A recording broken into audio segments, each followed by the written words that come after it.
Well, good evening and welcome to November. How crazy is this weather?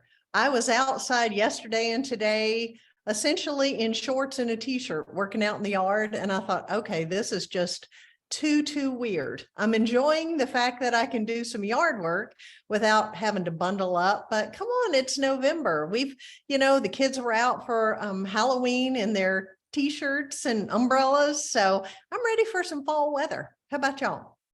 I'm just so grateful to welcome you. We have quite a few new members tonight or attendees tonight, and I'm grateful for that. Thank you so much for joining us. I hope that you get value out of this and that you'll make a date to join us on the second Tuesday of every month. But before I go any further, I always have to thank our team, Tom Roth with the CTSI, Courtney Hayes with Wake Forest School of Medicine, and Audrey Bell-Farrow with our Alzheimer's Disease Research Center. These are the team. This is the group that makes this all possible. And most of all, though, we all want to thank you, because if you weren't here, we wouldn't have anything to do on the second Tuesday of every month. So we're so glad you're here and welcome. You know, it's getting to be, well, again, we hope it's going to be getting to be that time of year again, where we're going to start making a few more savory things. And I heard about this chef. He is a very high demand private chef in the Piedmont Triad area.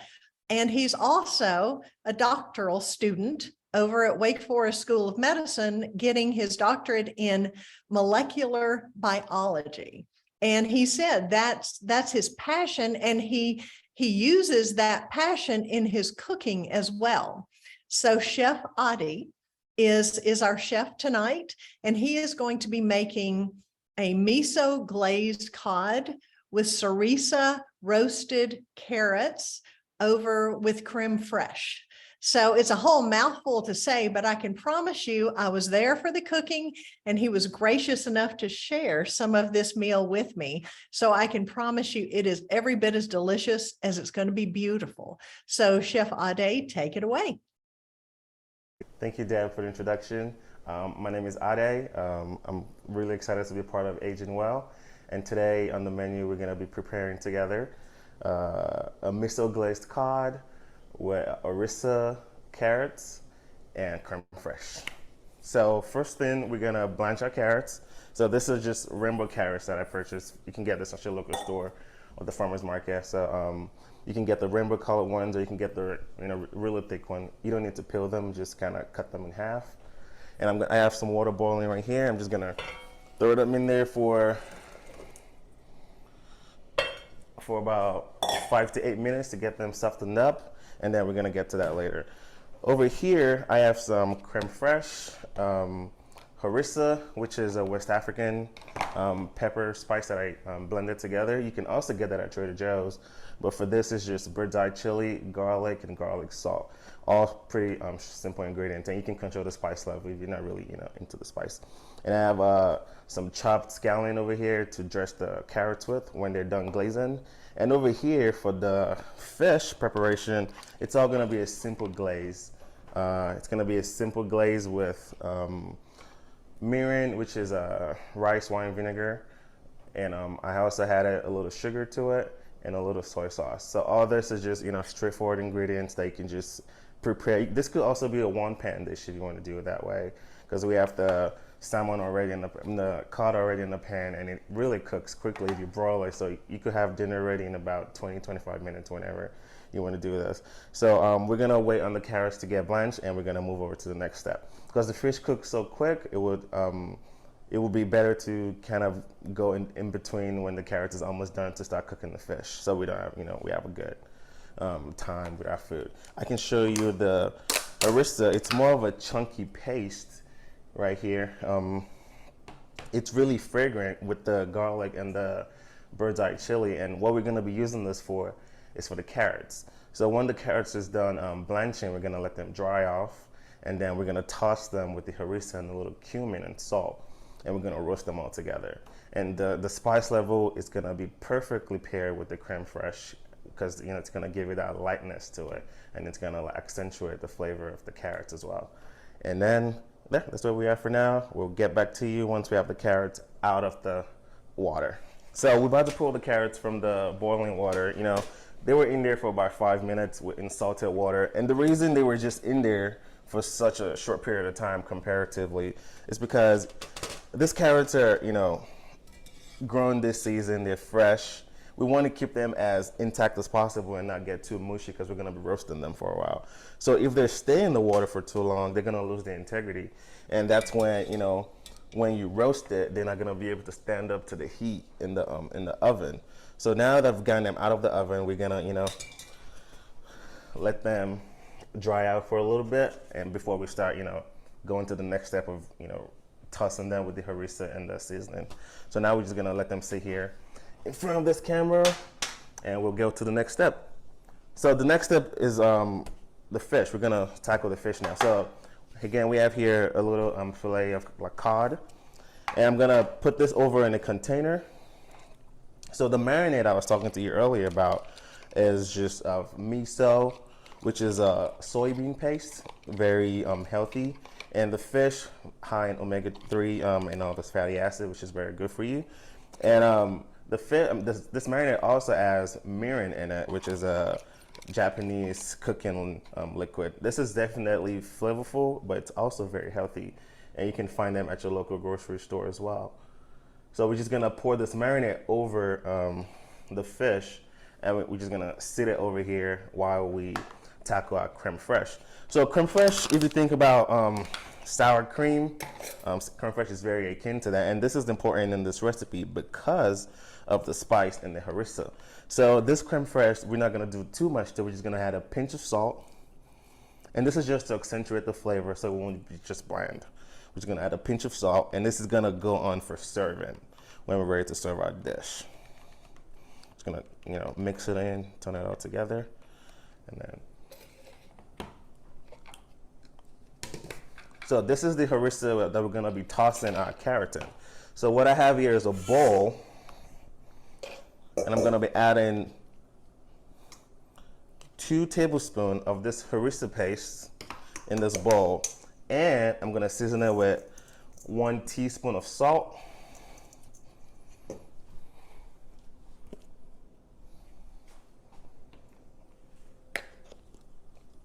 1 teaspoon of black pepper,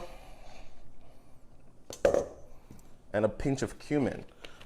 Cumin can be found, I find the best ones I've gotten so far, this is the one from the store, but the best one I've got so far is from my local farmer's market. Definitely check out your local farmer's market wherever you are. I go to Cobblestone in Winston-Salem. Excellent producers, and it's definitely a grower's market. Everything there, it's made right here in Winston by actual farmers. And that you definitely get everything in season. The peppers to make this harissa paste, you can source it from there. Local vegetables and all that kind of stuff. So now that we've added the salt and the pepper to our harissa, it looks more like this. It's not quite as loose yet because the carrots are gonna carry over some liquids in here, and we can toss it all together.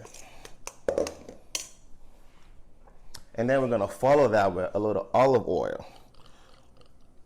So I advise to use olive oil in this recipe, but if you don't have olive oil on hand, you can definitely use a neutral cooking oil. But olive oil adds that flavor, and since we're gonna be roasting this, we want them to take on flavor. We don't want them to just be neutral. So the flavor of olive oil is very important in this harissa paste mixture.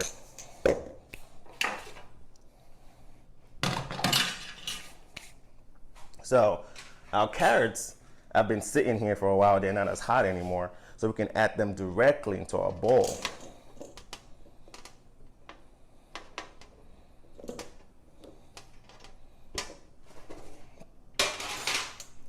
Add a little oil to the bowl. And then you can either get in there with your hands and toss it together and feel your food, or you can just toss it around with a spoon.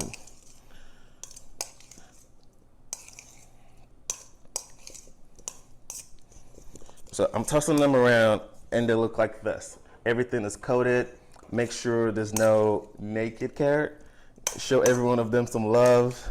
And then you can put it in a baking dish. I'm gonna be using a cast iron today because they hold eat very well. And since I'm gonna be roasting this in the oven, at 375 degrees for about 30 minutes. I want them to, you know, stay as warm as possible and get a nice color on them.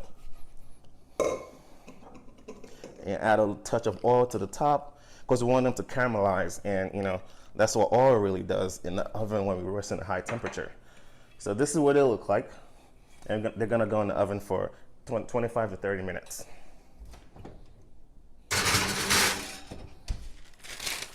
All right, so we're ready to move to the fish right now. The carrots are in the oven roasting away.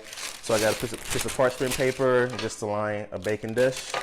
And the fish have been in a marinade for about 10 minutes now, or 10 to 15 minutes. But the good thing about this is, depending on how fresh your fish is, you can marinate this for up to 3 days. But if you can't attest to the freshness of your fish, you can do a quick marinade as well. It's fish, it takes on whatever flavor you put on it. So this marinade has a relatively fair amount of sugar to help in caramelization. So we're not gonna be in the oven baking it, we're gonna be broiling it to get that perfect color on it. So when it goes in the broiler, it's gonna take about 5 minutes for the fish to be perfectly cooked and still have that nice color that, you know, people associate with a miso fish. And while that's getting prepared to go in the oven, you might see this is a oven. This is what the fish looks like, and it's gonna be going in a, you know, not a commercial oven. It's just, this is my home, and I'm doing this in my home, so you can do this in your home as well. It's very easy to just, you know, have something on the table that's healthy and very fun to make.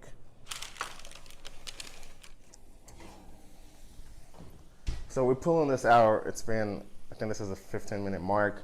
We're just gonna pull them out to flip them. So each part of the carrots can get, you know, a nice color to them, not just the bottom of it. So we're gonna just flip them. You can do this with a tongue or a spatula or a spoon. I happen to be using a forceps, but this is just what I had on hand. Yeah.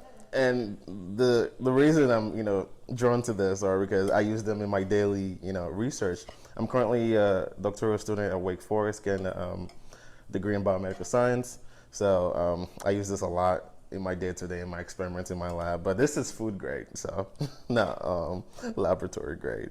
But I like to have a little overlap in my cooking and my academic career, because my passion is really the scientific approach to cooking and just understanding how flavors work at a molecular level, which is similar to my research in oncology and molecular medicine.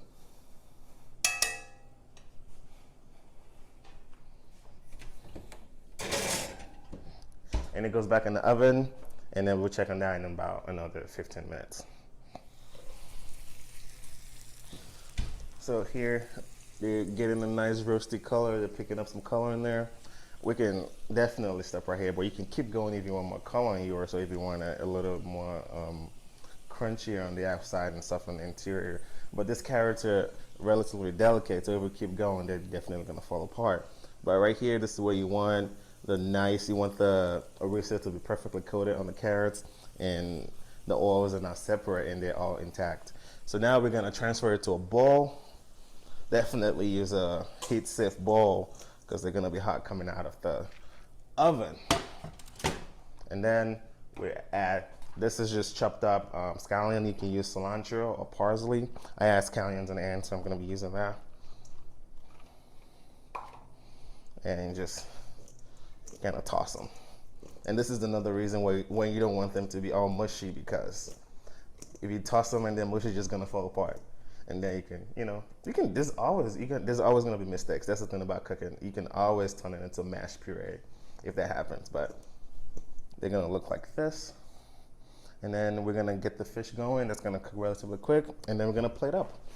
So the fish is still on a line baking sheet. I have some marinade left, which you can just baste it on here like so. And the good thing about this marinade is, once you're done using it, you can cook it down on the stove for like 5 to 6 minutes. It'll become syrupy, and dress the fish with it after it comes out of the oven.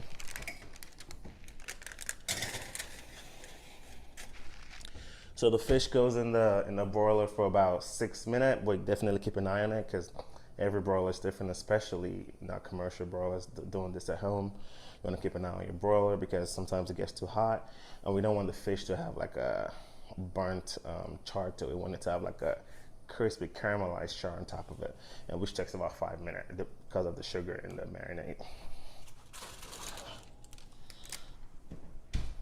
So the fish is mostly cooked. Now I'm just gonna add some more glaze to the top of it to get that color on it.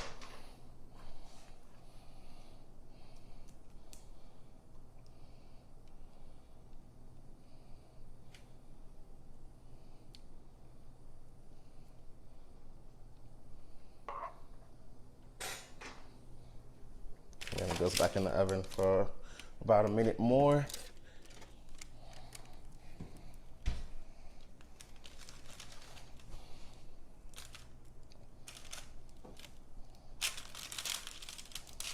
Transfer it.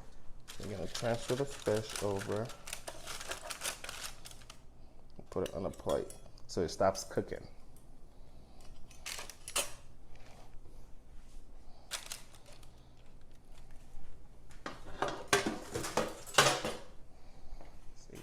So now we're ready to plate, and this is the creme fraiche earlier, which we added salt to. That's gonna be the first one that goes down on our plate.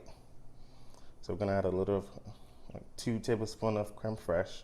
You can add as much as you like, you know, but a moderate amount would be 2 tablespoons. And the carrots go right on top of the creme fraiche.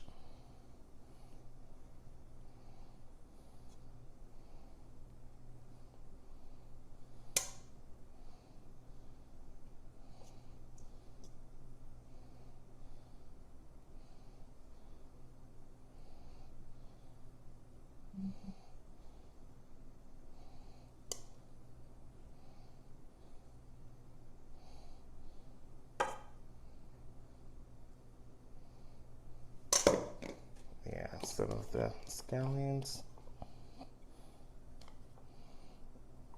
And you can add some microgreens, which can be gotten from the local farmer's market as well. Microgreens usually have a lot of like densely packed nutrients, and you can have fun with them. They have like a microgreen mix, a arugula mix, that you can add to this dish as a green part of it. Add one more carrot. It's gonna accentuate this. And we finish garnishing with this as well. Yeah. Dinner's ready. Now we eat. So.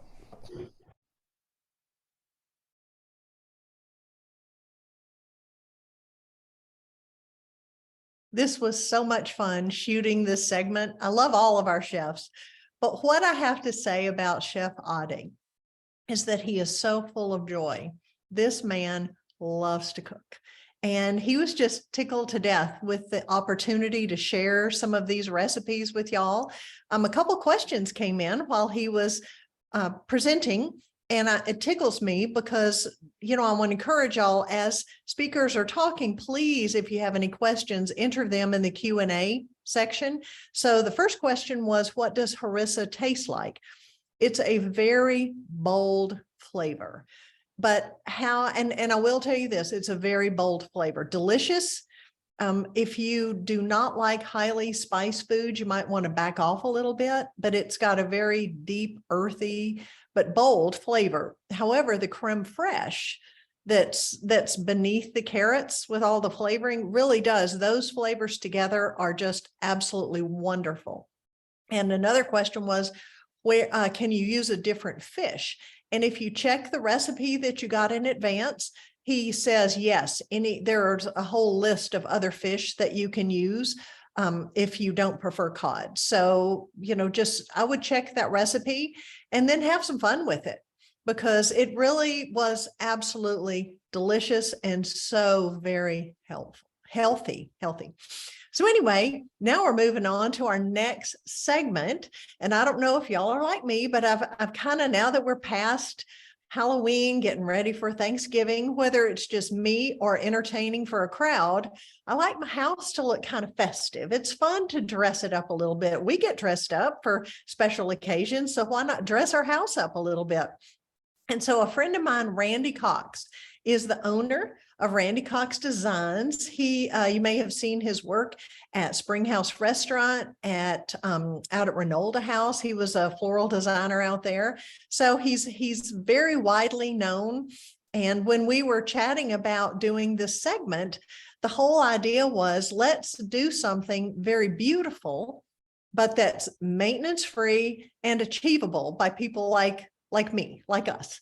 And so I said, don't make it too fussy. Don't make it too fancy. I just want it beautiful and easy and no maintenance that we can enjoy throughout the holidays. So without further ado, I'm going to turn it over to wonderful Randy Cox, and he's going to show us how to make some fun arrangements for the holidays. Thanks, Deb. I'm Randy Cox, floral designer at Springhouse Restaurant in Winston-Salem, North Carolina. And thank you for having me for Aging Well. Today, I want to share with you some simple arrangements for fall and holiday. I begin with a hydrangea basket, and you can choose any size basket, sort of small to medium. And I start with a piece of newspaper in the bottom of it, and I cut dry foam to fit. Begin with covering the mechanics with moss, and then I have just deadheaded some hydrangeas. This is a very pretty one, and you can begin with a larger element, and it goes right in, very simple. There's no water in this arrangement, and anything that you find in your yard this time of year, wonderful feathers. This is a turkey feather, pods, all kinds of things that inspire you for the fall would be great in your arrangement. But you can just start going around and filling it in. Like here's a magnolia pod. These are easily kind of broken off. So just tuck that in, and maybe we'll use a turkey feather there. And if you find interesting sticks or different kinds of things in your yard, they make really great kind of little moments in your arrangement. And so just keep going around in a circle until you fill the entire thing up. And there is no right or wrong. I just encourage you to be creative and explore the bounty of fall. And here's a little bit of vine that I found. And that is perfect for the fall table or an end table, something to just show you the season and enjoy the beauty of fall and nature. If you would prefer to use a container instead of a basket, this is really kind of a cool thing. You can put in dry foam into just anything. I've chosen kind of a darker container here. Again, the faux bois sort of look. And I like to cover the mechanics with things around the perimeter, and then tuck in hydrangeas that you've deadheaded out of your yard. Like these are wonderful sort of, I think these are the PG variety. And they have a great color about them.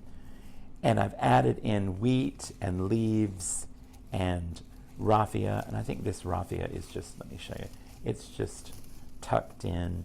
There's no pick. Just kind of bunch it up and you can tuck it in there.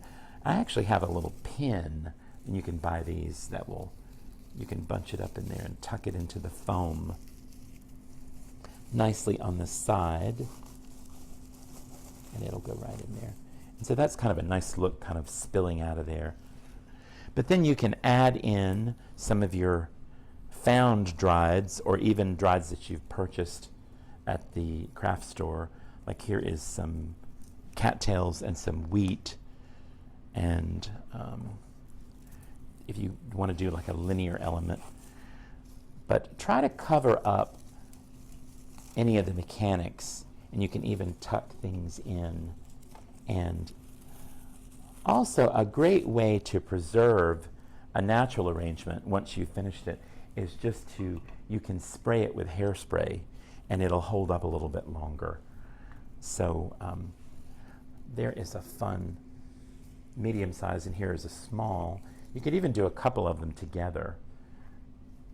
And here's the basket. This for the fall. Now moving on, I want to show you something for the holidays coming up. The first thing is inspired by a vintage snow globe, and this is actually an ivy bowl that I have just sprayed the interior with hairspray and covered it in synthetic snow, and you just shake it around so it sticks to the sides of the interior of the bowl. And I've just added some ornaments, and you could even add a sprig of pine into it. And again, like the first arrangement, this is no water whatsoever and no maintenance. And look how beautiful that is. Okay, so another thing you can do, this is a fun idea. Here is a red hurricane vase. And I like to, here at the restaurant, gather things, again, like with the fall sort of bounty. I'm a forager. Looking for things that looks very holiday, like different types of greens, pines and magnolia leaf, but just maybe bunching things together like a sort of a bouquet in your hand, and you can trim it a bit depending on the height you want it, and place it into the hurricane vase like so. And this has no water whatsoever, and this will look good for probably at least a month and get you through the holiday season. And you can also add an ornament if you like. This is just a fun glass ornament I found at an estate sale. And how pretty is that for the holiday table or for just an accessory somewhere? And again, zero maintenance and simple. Anyone can do it. You can also do a different version of this arrangement for the hurricane. Like say if you did not want to use the ornament, you could just use a bunch of these greens and different shapes, different textures, and I think that's very festive. This has no water and it is no maintenance whatsoever, and that is just ready for setting out on your entry table or anywhere in your house. Simple, anyone can do it. And I wanted to show you a find recent that I came across. This is a newer tinsel tree that I took it out of the container that it was in. It was just wrapped in it was wrapped in paper that was not very attractive.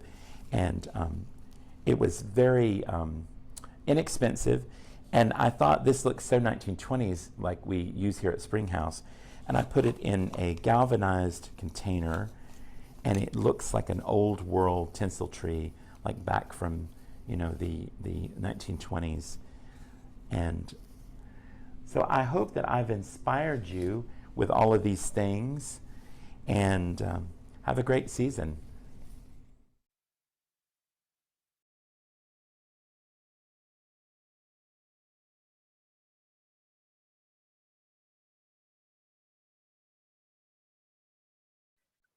Well, I want y'all to know that I actually took Randy's lesson to heart, and I came home and I went out and cut some of my limelight hydrangeas and just put them in a vase, no water, no nothing.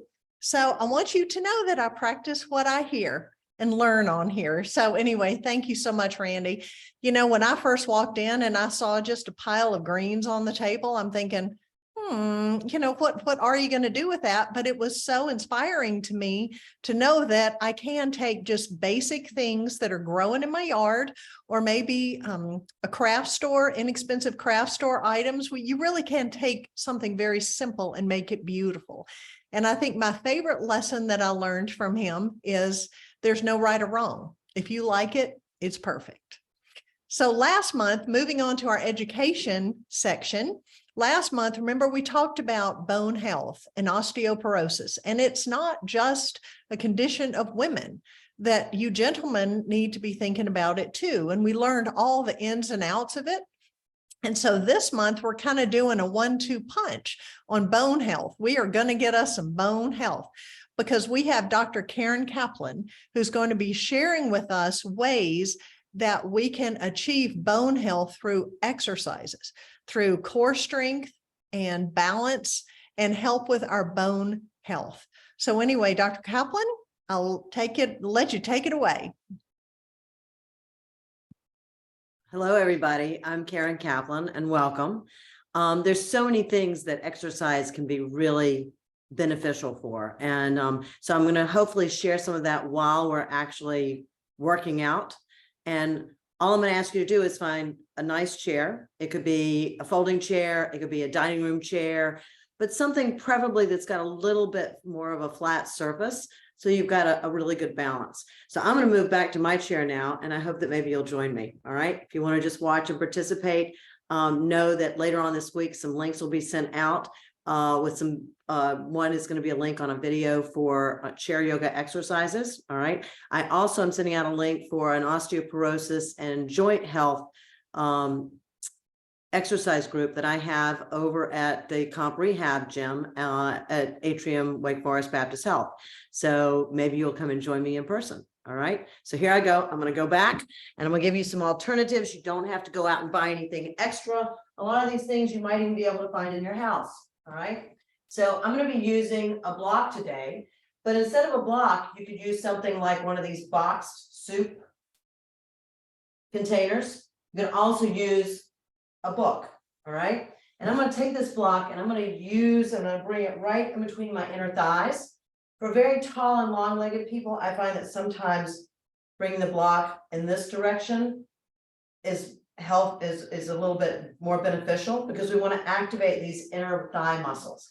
So with exercise, the way you're building bone density is that you're moving the muscles, and the muscles pull and stretch and engage and build.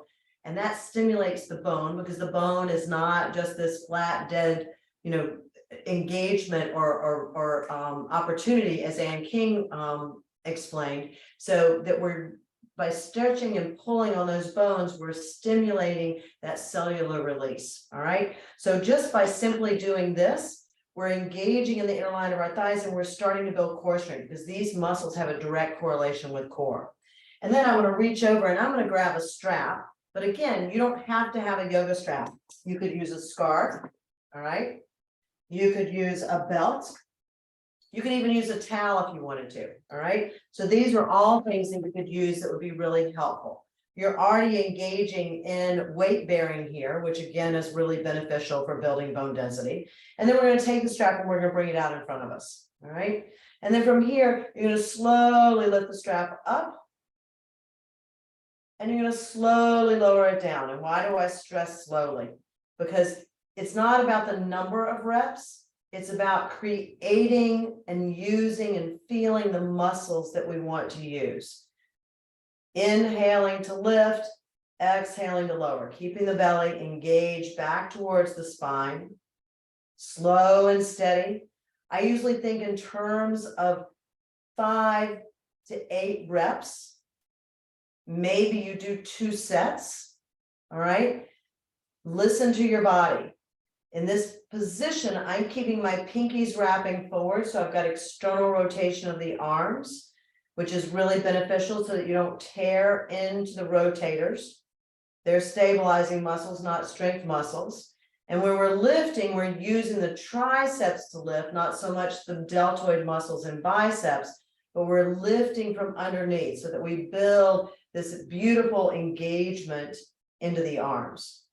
So again, this is maybe about where you might decide to take a rest. And if you want to, maybe possibly taking a second set. But I'm going to try and give you as many exercises and possibilities in this short segment as I can. So we're going to move on instead of doing a second set.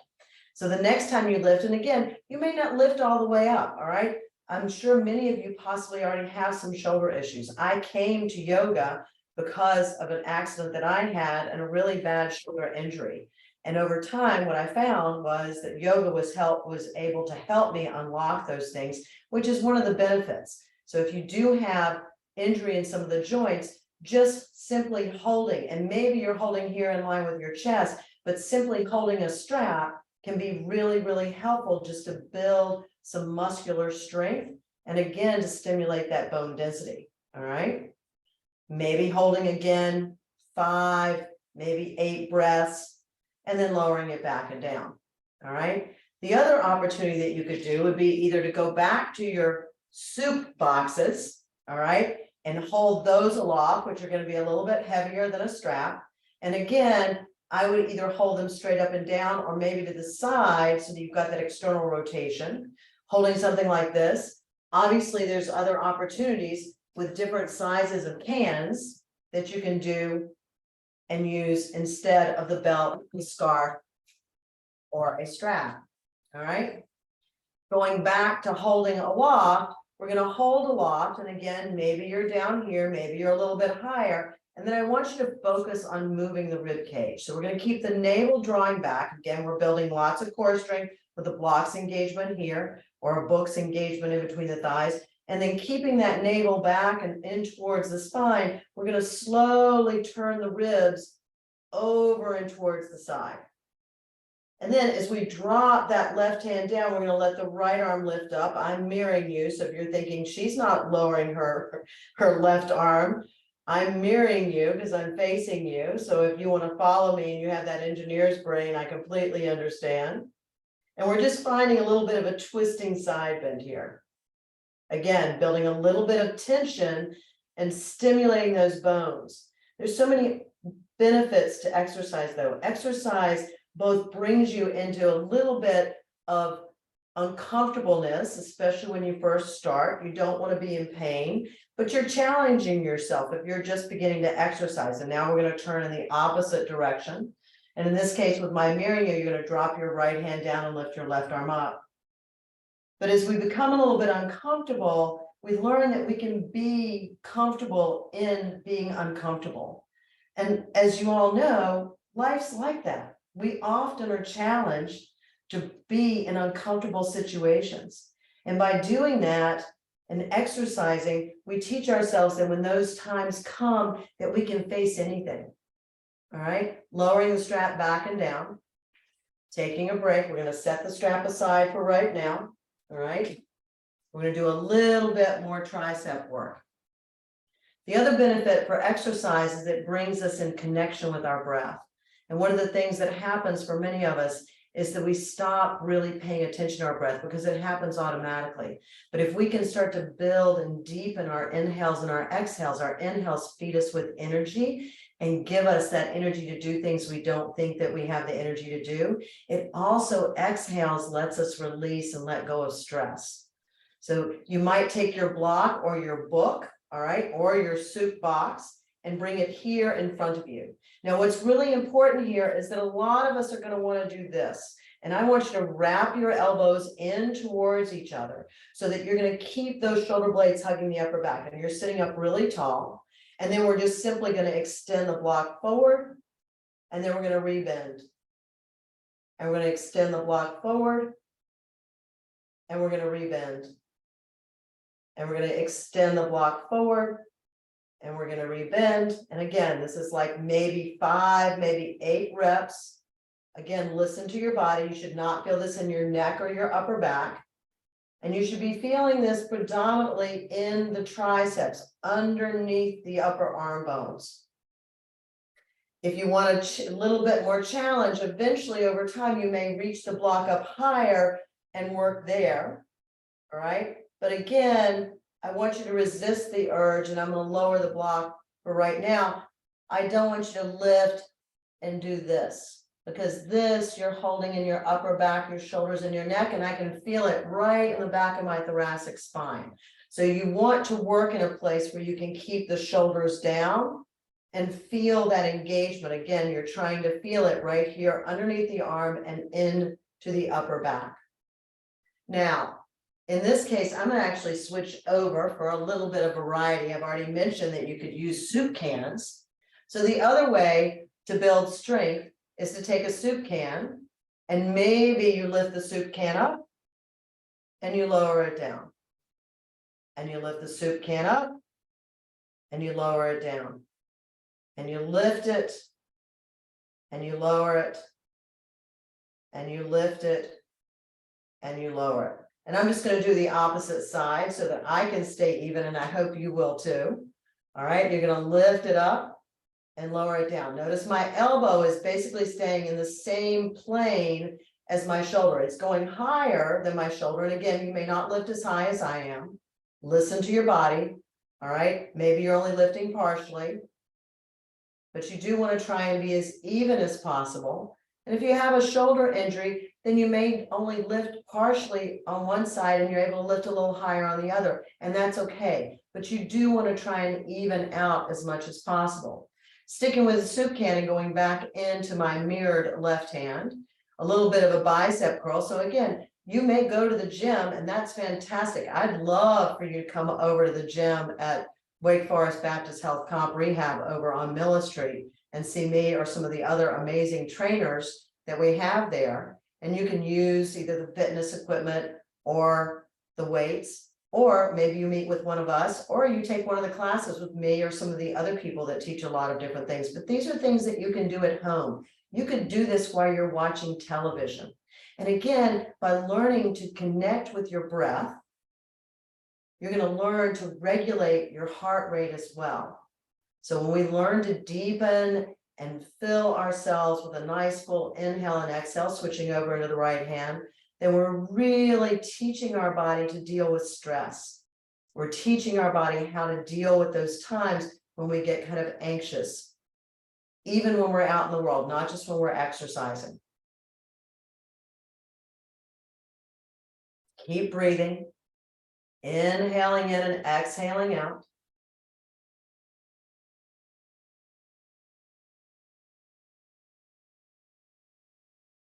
Last one on this side. Nice job. I'm gonna set my soup can aside, okay? I'm gonna take the block out from between my thighs, and we're gonna get a little bit into the lower body while we're still seated in the chair, okay? So sitting up nice and tall, you're gonna take your hands behind you on the chair, all right? And I'm just pressing my palms just a little bit behind my buttocks, and that's gonna allow me to roll my arm bones back and to draw my shoulder blades just a little bit in. But again, I'm not lifting my shoulders up. I'm sitting up nice and tall. And I'm going to do some seated marches. So you can do lots in a chair without ever coming up to standing. All right. I've taught in many, many senior classes. And there is so much that you can do just seated in the chair, and you can build a lot of strength. In fact, I had one woman years ago, the very first senior class that I taught, and it was absolutely wonderful. She was 88 years old, and she was rather kyphotic, which meant that she had that tech neck, kind of that rounded upper back. Well, when she went for a physical after working with me for about 9 months, she came back, she said, "I'm 1.5 inches taller." And I said, "Yes, because you're standing taller." All right. And we were doing just chair yoga. So there's so many things. It doesn't matter what age you are.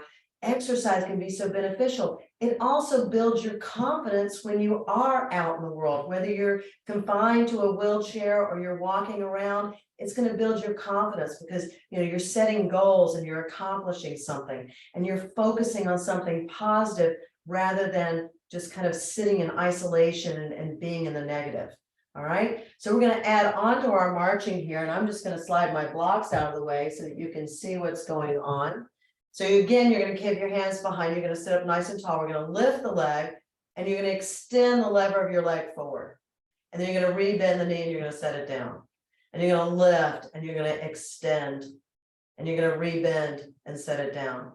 And you're going to lift the leg, and you're going to extend it. And you're going to rebend it and set it down. And you're going to lift, and you're going to extend it. And you're going to rebend it and set it down. And then maybe you decide to stay here. Maybe you decide to add on a little bit more. And again, each day may be different. So one day you may feel confident in doing something. The next day you feel a little bit more shaky, or maybe you didn't sleep well or whatever. Again, pay attention to your body. If it feels painful, movement is not to cause you pain. You should feel maybe a little achiness in your muscles, maybe a little soreness. That's good. That means there's circulation. Here we might extend. Maybe you're going to stay here, or maybe you're going to sweep out to the side, but try not to rock back behind you. And then bring it in, lower it.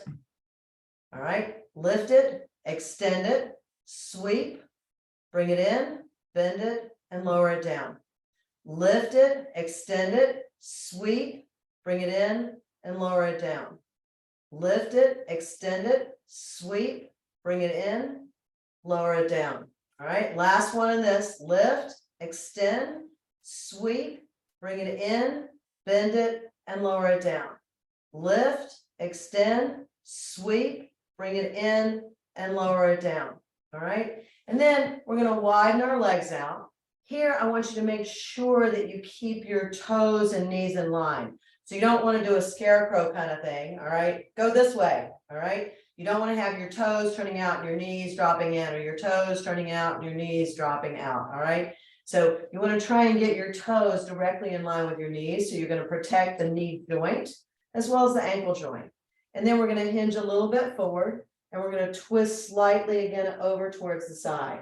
So once again, this is really good because when you twist, you're pulling on the vertebra of the spine. So any of you that have been diagnosed with osteopenia or osteoporosis, twisting is a great way to pull on those vertebrae with the muscles, all right? And then you're going to come back into center and you're going to turn towards the opposite side. And then you're going to come back into center. And once again, we're going to turn over and towards your right, my left. Inhale in, and then on the exhale, twist in the opposite direction. Inhale into center. We're going to do this one more time. So the other thing that happens is exercise, chocolate, hugs, all those kind of things, they send off endorphins in our brain. And those are the feel-good things that we want releasing in our brain. So it helps to fight depression. It helps to fight anxiety. It helps to fight, again, those stressful situations. So exercise, even 5 to 10 minutes a day, can make a profound difference. Those of you that are out walking, I mean, there's all sorts of ways to do exercise, but yoga and Tai Chi have also been found to be some of the most beneficial for dealing with pain. There are a number of studies that have been released that looked at all the medications, the NSAIDs, all the narcotics, etc., as well as surgery. And what came out on top, number one, was exercise and dealing and fighting off and dealing with pain in all different ways, whether it's in your back and your shoulders and your neck. All right. From here, you're going to stay still. You're going to hollow that belly. You're going to lift the heels up, keeping the balls of the feet on the floor. And then you're going to lower back and down.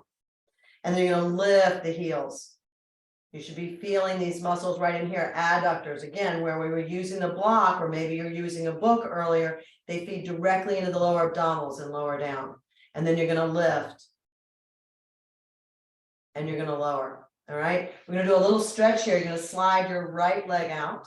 Your left knee is going to stay bent. And again, you're going to slightly turn and twist. Maybe you bring this hand over. Again, you're sitting up nice and tall. Your breath is going to help you to lengthen and create more space between the vertebrae, because as you practice sitting up tall, you lengthen those spaces between the vertebrae and make yourself taller, just like my friend many years ago who came back and had gained that 1.5 inches. From here, you may lower your right hand down, reach the left arm up, side bending. For those of you, and I bet there's many out there that have practiced yoga, maybe in a chair or definitely on the mat, this is a version, a seated version of your reverse, or what's sometimes called peaceful warrior. And then you're going to come back into center, and we're going to slide that foot back and in. I'm going to slide my book out of the way so I can extend this left leg out, and then I'm going to turn and rotate towards my right leg. Again, feeling my navel draw back towards my spine, breathing full and deep up into my chest, inhaling in and exhaling out.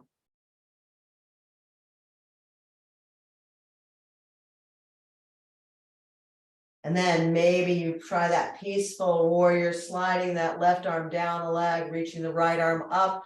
Again, the opportunity to just tuck the arm behind you. For some of you, I know lifting your arms can be quite challenging. I don't want you to feel it up here in the upper back and the neck.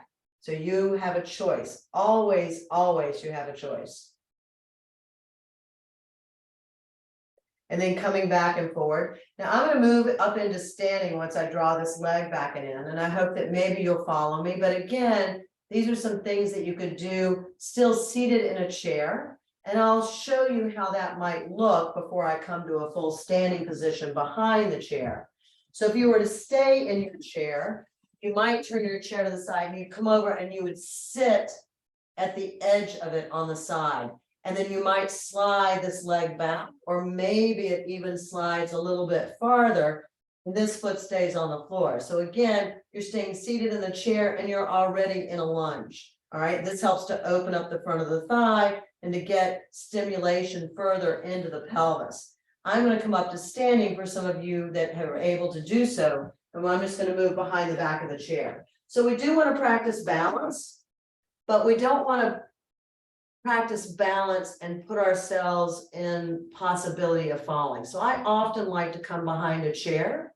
I step my right foot just under that back rung, and then I step my left foot back behind me. All right. And then again, I don't need to be in a deep lunge because I don't want to collapse into my back. So I'm going to keep my right knee over my right ankle, and I'm going to use my core to support the low and mid back here. Again, I'm already feeling the stretch here. If you want to go a little bit deeper, then you can bend this knee and lift it, and bend the knee and lift. This is really going to stimulate those quadricep muscles. And again, it's a core exercise.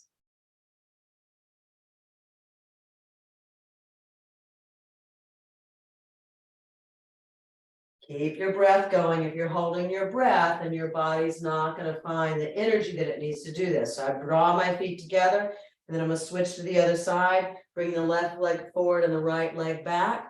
And then again, I don't have to have a lot of spacing here. My feet are in line with my hips, not like on a tightrope. So I like to think about train tracks here. And then again, just staying here and holding this is going to build a lot of strength and also give you stretch and stimulation in the pelvis and in the legs, and build strength definitely for walking. And if you're happening to step over a puddle one day when it's really raining like it was this past weekend, it can be very helpful. Maybe lifting up, maybe lowering, maybe lifting up, maybe lowering. 3, 2, 1. Again, I think in terms of 5, maybe 8 reps. It doesn't have to be a lot. If you're one of those really goal-oriented people and you want to do, a second set, you can. So now I'm going to show you how to possibly practice balancing. All right, because I know that's a real challenge for a lot of people as they age. Being here and hunched over on walkers can be more detrimental. So you really want to try and lift your walker up or bring your walker closer so that you're standing tall. All right. Thinking about that tall standing, again, maybe a kitchen counter, or maybe the chair is beside you. And as you peel up your left heel, maybe you're just practicing lifting and lowering the heel and feeling these quadricep muscles and hip flexors and core working. All right. Or maybe you're going farther and you're lifting the leg up, similar to that marching that we did seated, and slowly lowering down. And then you lift up and you lower down. And you lift up and you lower down, and you lift up and you lower down. All right. And maybe you lift, and just like we did seated in the chair, maybe you really challenge yourself and you extend the lever of your leg. The leg could be down here. It doesn't have to be all the way up here in line with your hip. And then you bend that knee and you lower it down. So we held for about 2 or 3 breaths there. I'm simply going to move my chair over to the other side, because before we get to our question and answer, I do want to make sure you're as even as possible, because balance is about evenness. But I will tell you, if you're trying to balance, and a lot of times we get scared, we hold our breath. Again, exercise and practicing regulating your breathing is going to keep you from holding your breath and possibly keep you from falling. So here we go. We're just going to lift and lower on that right heel, lift and lower and lift and lower, trying to feel these quadricep muscles and hip flexors working. And then maybe you go further and you lift and you lower and you lift and you lower and you lift and lower. And then maybe we add on and we lift and we extend and bend and lower, and we lift and extend again the leg, maybe down here, maybe closer to the floor, bend and lower, and then maybe we lift and we hold, and then we bend and we lower. All right.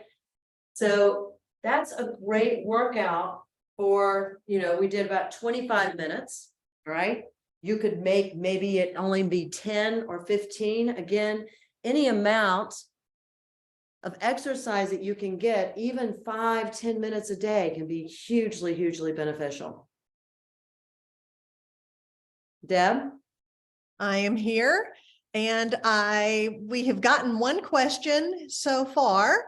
And what are the blocks? And could I use a shoebox instead of the blocks? Shoebox.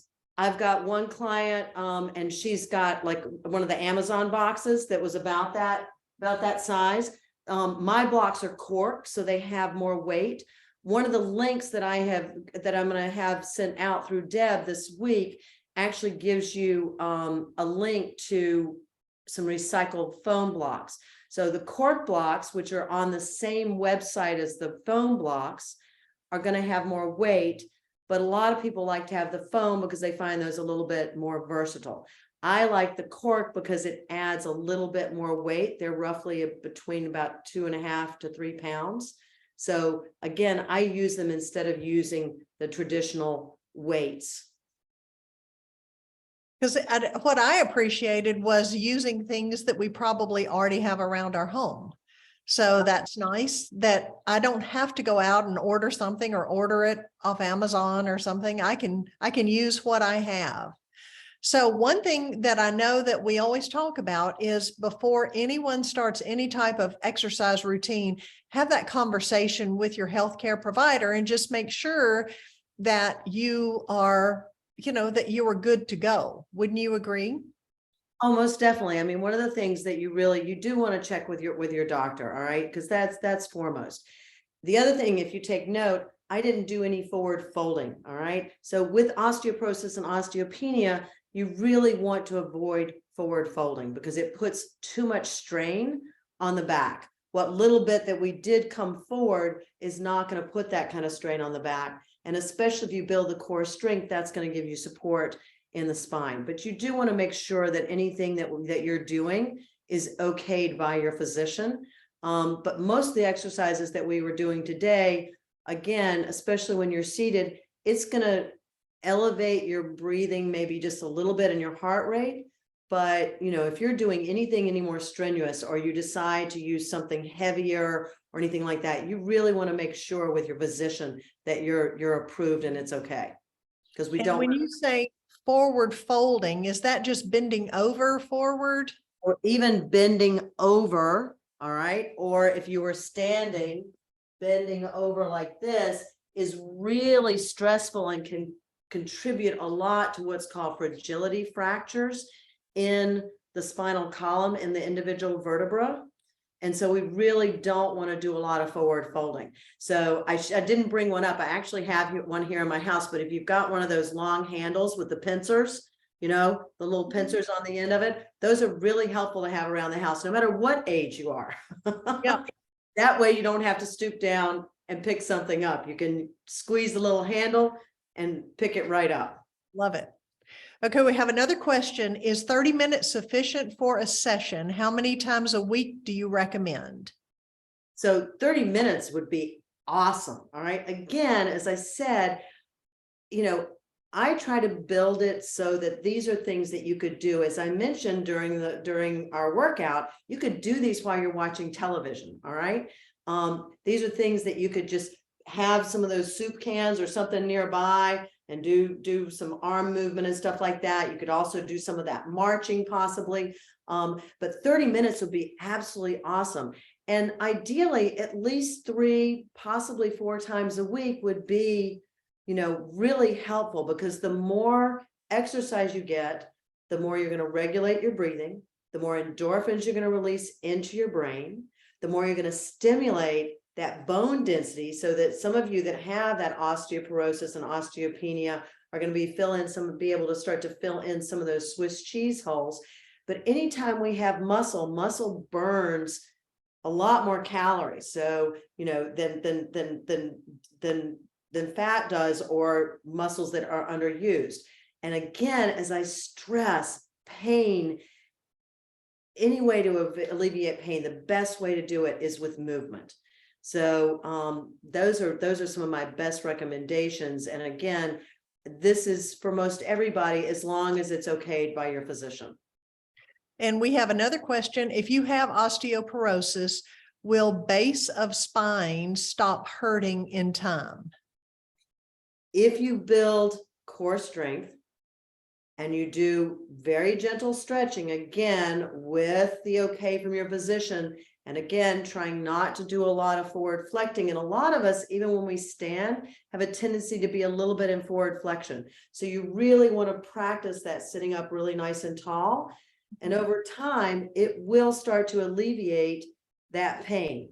Is it going to go away absolutely completely? I can't guarantee that, because, you know, I'm not seeing you, but depending on what's going on, it should alleviate a lot of it.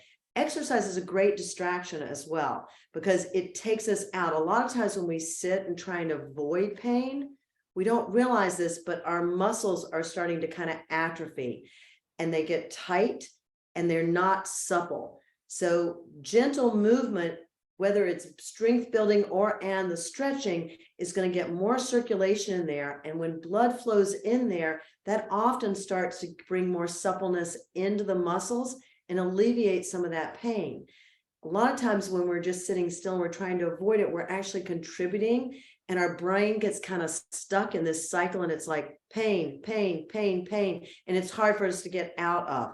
So movement at first may feel a little bit uncomfortable, but over time, you're going to be building some strength and possibly getting rid of a good percentage, if not possibly all of your pain.